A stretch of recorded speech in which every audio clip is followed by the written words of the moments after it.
Bonjour auditeurs et auditrices, vous écoutez La Ville en pratique, présentée par moi-même, Clément Tricot. Aujourd'hui, nous continuons notre exploration de l'architecture taïwanaise. Après s'être demandé depuis quand pouvons-nous parler d'architecture taïwanaise, nous nous sommes aussi demandé si l'architecture taïwanaise était romantique. Et bien cette fois, nous allons nous demander si l'architecture taïwanaise est moche. Alors j'en ai vu quelques-uns où une tombait de leur chaise. Peut-être que vous avez eu un grand frisson à l'énoncé de cette question. Alors ça me fait beaucoup rire, mais cette question qui semble bête, est en fait assez sérieuse. Alors d'ailleurs en France, le sujet de savoir si les villes sont moches, a souvent fait réagir. On peut citer par exemple un article de Télérama, daté de 2010, et qui était intitulé « Comment la France est devenue moche ?» C'est un sujet assez récurrent dans le milieu de l'architecture et de l'urbanisme. Alors si on parle de cet article, certains y voyaient une critique bien sentie du développement urbain des dernières décennies, avec des zones commerciales qui se sont étendues au bonheur des franchises, et un développement de zones pavillonnaires qui ont conduit en partie à ce qu'on appelle aujourd'hui de l'étalement urbain. Des reproches ont aussi été faits aux auteurs de l'article, prétextant une déconnexion des réalités de ces zones et un certain regard quelque peu hautain sur des territoires souvent stigmatisés. Alors le débat a selon moi le mérite d'être posé, et il est clair aujourd'hui que des modes de développement urbain centrés sur l'utilisation de la voiture sont clairement discutables. La voiture individuelle n'est pas le mode de transport d'une ville durable, pour des questions de consommation d'énergie, d'utilisation d'espace, de congestion, temps de transport, coûts financiers ou encore de pollution. Il y a suffisamment d'études là-dessus, et là on ne parle pas encore d'architecture en soi. Alors revenons à Taïwan. Si vous avez déjà discuté urbanisme ou architecture avec des Taïwanais ou des Taïwanaises, certains vous ont forcément fait la réflexion, l'architecture et les villes taïwanaises sont moches. Alors disons-le tout de suite, il y a plein d'exemples de superbes bâtiments à Taïwan, contemporains ou anciens, qu'ils soient publics ou privés. J'en parle souvent dans l'émission, j'ai même fait d'autres émissions sur l'architecture taïwanaise, où je mets souvent en avant le travail qui est fait ou l'histoire de l'architecture ou de certains bâtiments à Taïwan. Je pense qu'on est clair sur ce sujet. Mais les villes taïwanaises ont parfois aussi un aspect un petit peu chaotique, avec des façades chargées de cages de fenêtres, d'enseignes, de climatisation, etc. Et ce paysage-là peut avoir aussi un certain charme, selon les points de vue. Et en tout cas, le paysage urbain taïwanais est une composante du pays qui peut être source de créativité architecturale. On en reparlera en fin d'émission. Essayons donc plutôt de comprendre pourquoi certaines personnes que j'ai rencontrées m'ont dit que l'architecture taïwanaise ou que les villes sont parfois très moches. Alors pour moi, il y a plusieurs raisons qui peuvent être évoquées et je vais citer des réflexions de professionnels taïwanais. Souvenez-vous, dans l'émission, nous avions discuté avec Sting Cao, Gao Mingxiao de son vrai nom, auteur de cartes d'architecture de Taïwan. Pour l'instant, il en existe 2 et ces livres présentent sur des cartes donc des bâtiments taïwanais qui, selon l'auteur, valent le coup d'œil. Lors de l'échange, il soulignait que de son point de vue, le manque de connaissances et de culture architecturale à Taïwan entretient une mauvaise qualité architecturale et urbanistique dans le pays. Pour résumer sa pensée, moins les gens sont sensibilisés à l'importance de l'architecture ou à la question de la transmission du patrimoine bâti, moins les gens auront tendance à faire d'efforts pour entretenir ou améliorer la situation. C'est simple, si tout le monde s'en fout, pas de raison de faire d'efforts. Alors j'aime bien ce point de vue, parce qu'il est certainement assez juste. D'ailleurs, cette logique, elle fonctionne dans beaucoup de domaines. Il est plus dur d'entretenir sa propre maison si on ne le fait pas régulièrement le ménage. On s'habitue à un certain désordre, et j'ai été étudiant comme tout le monde, je peux en témoigner. Bon bref.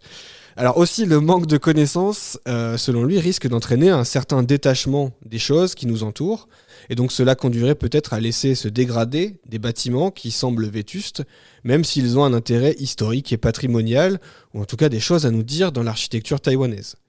C'est pour moi un des meilleurs exemples, la démarche de ces cartes d'architecture. Je la trouve très pertinente et concrète, et je vous invite largement à vous renseigner sur ça. Déjà, ça casse pas mal d'a priori sur l'architecture taïwanaise.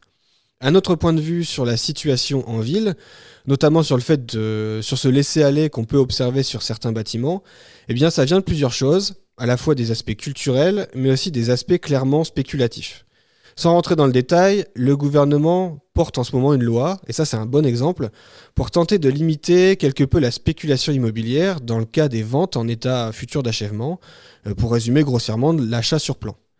Vous vous en doutez bien, certains propriétaires ou promoteurs immobiliers ne voient pas du tout d'un bon œil qu'on tente de réduire la spéculation immobilière. Il y a plusieurs arguments qui sont évoqués par cela. Pour s'opposer à un amendement donc, sur la loi de légalisation des droits fonciers, eh bien, l'un des objectifs est d'empêcher, donc, dans cette loi, cet amendement, la revente de droits vendus sur plan ou des logements trop récents. Ça, c'est pour éviter de payer une espèce de droit de prévente qui se revend et sur laquelle spéculent certaines personnes ou compagnies. Eh bien, dans les arguments des personnes qui sont opposées à l'amendement et qu'on peut entendre ou lire, eh bien, on trouve des références à la démocratie. Ça m'a clairement surpris la première fois que j'avais entendu ça, mais en gros, l'argument de la démocratie est ici utilisé pour défendre le droit de spéculer sur cette phase de prévente. Cette opposition, elle joue quelque peu sur une volonté de différenciation de la Chine et de son régime communiste. L'argument, il est, de mon point de vue, franchement déplacé, mais ce n'est pas si étonnant de voir de la communication ou du lobbying avec un tel argument. Voilà, ils jouent sur les codes qu'ils peuvent.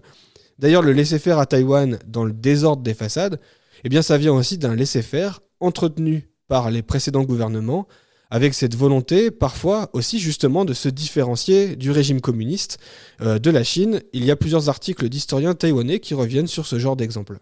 Ça nous amène justement à tout ce qui concerne la spéculation immobilière à Taïwan et les aspects de la culture de cette spéculation.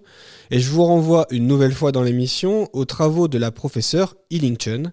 C'est une chercheuse taïwanaise, professeure et directrice des études internationales à l'université du Wyoming. Eh bien, ses passionnantes recherches portent entre autres sur l'histoire du logement à Taïwan et elle est aussi très engagée dans la défense d'offres alternatives telles que le développement du logement social.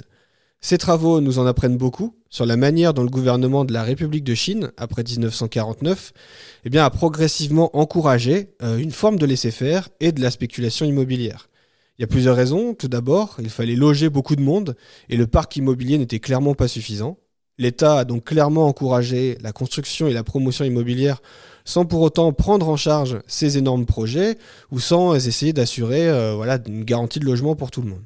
C'est ainsi qu'il y a eu de nombreuses constructions à travers Taïwan, faites de briques et de brocs, donnant à certains quartiers une architecture que les architectes appelleraient organique, c'est-à-dire non planifiée, hétérogène et protéiforme. À cela, les travaux de la professeure Yi-Ling Chen reviennent aussi sur l'encouragement de la spéculation immobilière, conduisant à une certaine habitude du laisser-aller, le temps de construire plus haut par la suite. Alors, il y a en effet eu de nombreux exemples à travers Taïwan, d'îlots ou de bâtiments, notamment de logements, peu entretenus par leurs propriétaires, avec clairement un objectif, une attente d'une tabula rasa, donc une destruction totale, et d'une reconstruction d'immeubles plus élevés par la suite, avec la perspective d'une excellente plus-value. Et bien, si on ajoute à ça l'héritage culturel de l'accession à la propriété, comme souligné aussi dans les travaux de Yi-Ling Chen, avec une expression de l'accession comme une forme de réussite sociale, et bien tout ça, ça nous permet de comprendre le peu de régulation, la situation des villes ou encore l'attitude de certains propriétaires. Ce n'est pas bien sûr la seule raison, mais ça en fait partie. Si on passe un peu aux aspects des bâtiments patrimoniaux, on peut aussi rapidement évoquer que des bâtiments sublimes ont été détruits ou laissés à l'abandon pendant longtemps, d'une part pour des objectifs aussi de spéculation, mais aussi pour des raisons socio-culturelles. Alors en effet, le rapport au patrimoine japonais, par exemple, eh bien, ça nécessite une acceptation d'une architecture et d'une histoire coloniale. Certains magnifiques bâtiments réalisés par les Japonais n'ont pas été acceptés tout de suite, c'était des symboles en fait, du gouvernement précédent. À ça, on peut ajouter de nombreux bâtiments qui ont été construits sous la République de Chine de Chiang Kai-shek, qui sont de mauvaise qualité, pour une raison qui est simple, ils n'étaient pas censés être occupés aussi longtemps. L'histoire renforce aussi ce rapport à une architecture temporaire, avec la volonté justement de quitter Taïwan pour retourner en Chine, mais avec le temps, eh bien, il a bien fallu accepter ces bâtiments. Et il y en a certains exemples, comme le Chongshan-lo que j'aime beaucoup, qui est dans Liangmingshan et qui n'est pas beaucoup entretenu. C'est l'ancien parlement de la République de Chine. Eh bien, ce bâtiment est superbe, c'est celui qu'on voit sur les billets de $100 taïwanais. Mais il n'est pas hyper bien entretenu aujourd'hui. On voit aussi ce rapport à l'architecture et à l'identité dans le patrimoine, etc. Dans la ville en pratique, on avait aussi discuté avec une autre personne, David Tseng, professeur d'architecture et directeur du Centre d'innovation et de design pluridisciplinaire, le TDIS, de l'Université nationale Yangmin Jiaotong. Eh bien lui, il est clairement c'est un très grand nom à Taïwan, et il nous disait dans une interview sur la participation de Taïwan au Solar Decathlon en Allemagne que pour lui, l'architecture à Taïwan est souvent, alors c'est ces termes, fucking ugly. vous avez compris, vraiment super moche. Eh bien pour lui, il n'est pas en faveur d'une table rase totale des villes taïwanaises, mais il est plutôt pour des interventions de modèles d'architecture qui viendraient améliorer ce qui existe aujourd'hui. Et ça, c'est à mon avis l'un des points essentiels aujourd'hui à Taïwan, quand on parle des villes et de leur architecture. Cette espèce de désordre accumulé, eh bien, c'est un support de créativité. Les réalisations et les travaux de l'agence Field Office, certainement l'une des agences les plus connues à Taïwan, s'inspirent clairement des formes urbaines et de cet organisme architectural taïwanais pour imaginer des architectures et des bâtiments franchement uniques au monde et propres à Taïwan. L'un de mes meilleurs amis à Taïwan m'avait aussi dit un jour, à Taïwan, less perfect is more perfect. Moins c'est parfait, mieux c'est. Et bien ça, c'est un état d'esprit que je trouve qu'on voit beaucoup en Asie. Et c'est cette capacité à imaginer des lieux très design et à la pointe.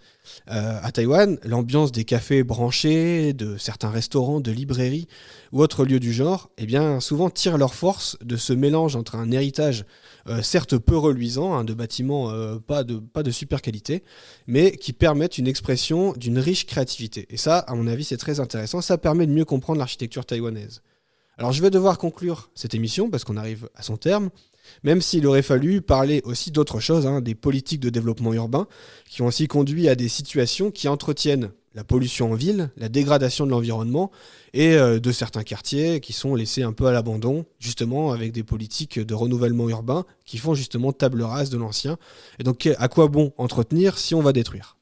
Alors, j'espère que ce drôle de questionnement par le moche, volontairement provocateur, vient vous donner quelques éléments de compréhension de l'état de nombreuses villes à Taïwan. Et pour conclure, moi je dirais que la meilleure réponse à cette question provocante, est-ce que l'architecture taïwanaise est moche ? Eh bien, ce serait de dire que dans certains quartiers, oui, mais c'est aussi là que se trouve, selon moi, la plus belle créativité et les réalisations les plus enthousiasmantes. Et on arrive donc à la terme de l'émission, comme je vous le disais, c'était Clément Tricot, vous écoutiez La Ville en Pratique. N'hésitez pas à vous abonner au podcast ou à me suivre sur Twitter, @tricoc. Je partage plein d'infos sur Taïwan et sur d'autres choses. Je vous dis à bientôt pour d'autres émissions, et d'ici là, portez-vous bien.